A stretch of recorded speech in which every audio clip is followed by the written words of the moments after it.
নমস্কাৰ বন্ধু বান্ধৱীসকল, education plus YouTube চেনেলটোৰ এটা নতুন ভিডিঅ'লৈ আপোনালোকক স্বাগতম জনাইছোঁ।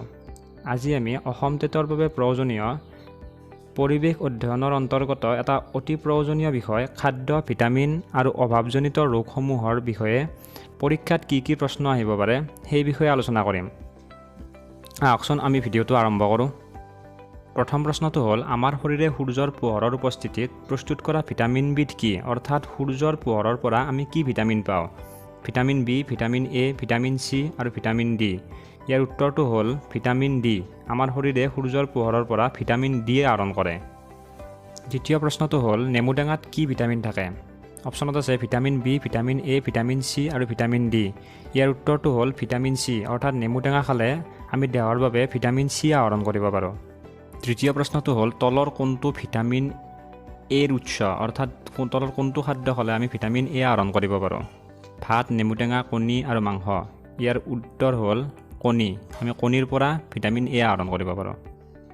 চতুৰ্থ প্ৰশ্নটো হ'ল, তলৰ কোনটো খাদ্যত ভিটামিন বি অধিক পৰিমাণে পোৱা যায়? ভাত, নেমু টেঙা, কণী আৰু মাংস। ইয়াৰ উত্তৰ হ'ল মাংস। মাংসত ভিটামিন বি অধিক পৰিমাণে পোৱা যায়। পঞ্চম প্ৰশ্নটো হ'ল, তলৰ কোনবিধ ৰোগ এ ভিটামিনৰ অভাৱত হয়? বেৰি-বেৰি, স্কাৰ্ভি, কুকুৰিকণা আৰু পয়ালগা। ইয়াৰ উত্তৰ হ'ল কুকুৰিকণা। অৰ্থাৎ শৰীৰত ভিটামিন এৰ অভাৱ হ'লে মানুহৰ কুকুৰিকণা ৰোগ হ'ব পাৰে।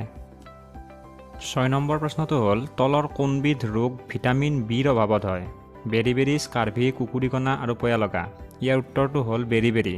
ভিটামিন বিৰ অভাৱ হ'লে মানুহৰ দেহত বেৰি-বেৰি ৰোগে দেখা দিয়ে। সপ্তম প্ৰশ্নটো হ'ল, তলৰ কোনবিধ ৰোগ ভিটামিন চিৰ অভাৱত হয়? বেৰি-বেৰি, স্কাৰ্ভি, কুকুৰিকণা আৰু পয়ালগা। ইয়াৰ স্কাৰ্ভি ৰোগটো ভিটামিন চিৰ অভাৱত দেখা যায়। দেহত যেতিয়া ভিটামিন চি কমি যায়, দেহত স্কাৰ্ভি ৰোগে দেখা দিয়ে। অষ্টম প্ৰশ্নটো হ'ল, তলৰ কোনবিধ ৰোগ ডি ভিটামিনৰ অভাৱত হয়? বেৰি-বেৰি, স্কাৰ্ভি, কুকুৰিকণা, পয়ালগা বা ৰিকেট। ইয়াৰ ভিতৰত পয়ালগা বা ৰিকেট ৰোগটো ভিটামিন ডিৰ অভাৱত হোৱা দেখা যায়, যাৰ ফলত মানুহৰ শৰীৰৰ হাড়বোৰ দুৰ্বল হৈ পৰে। নৱম প্ৰশ্নটো হ'ল, তলৰ কোনবিধ ভিটামিনৰ অভাৱত ৰক্তক্ষয় ৰোগটো হোৱা দেখা যায়? Vitamin D, vitamin C, vitamin E আৰু ভিটামিন কে। ইয়াৰ উত্তৰ হ'ল ভিটামিন কে। ভিটামিন কেৰ অভাৱ হ'লে দেহত ৰক্তক্ষয় ৰোগ হোৱা দেখা যায়। 10 নম্বৰ প্ৰশ্নটো হ'ল, তলৰ কোনবিধ ভিটামিনৰ অভাৱত মাংসপেশী দুৰ্বল হোৱা দেখা যায়? Vitamin D, vitamin C, vitamin E আৰু ভিটামিন কে। ইয়াৰ ভিতৰত ভিটামিন ইৰ অভাৱত মানুহৰ দেহত নাৰ্ভবোৰ বিকল হোৱা দেখা যায় আৰু মাংসপেশী দুৰ্বল হোৱা দেখা যায়। 11 নম্বৰ প্ৰশ্নটো হ'ল, তলৰ কোনবিধ ভিটামিনৰ অভাৱত চৰ্ম ৰোগ হয়? Vitamin D, vitamin C, vitamin E আৰু ভিটামিন কে।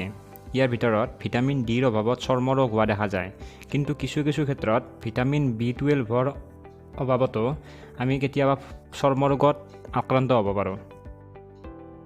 শেষত এটা প্ৰশ্ন আপোনালোকৰ বাবেও ৰখা হ'ল, এনিমিয়া ৰোগটো কিহৰ অভাৱত হয়? উত্তৰটো আপোনালোকে কমেণ্ট ছেকশ্যনত জনাব। যদি ভিডিঅ'টো চাই ভাল পালে লাইক কৰিব আৰু কমেণ্ট কৰিব। লগতে চেনেলটো ছাবস্ক্ৰাইব কৰিবলৈ নাপাহৰিব। পৰৱৰ্তী ভিডিঅ'ত লগ পোৱাৰ আশাৰে আজিৰ ভিডিঅ'টো ইমানতে সামৰিছোঁ। ধন্যবাদ।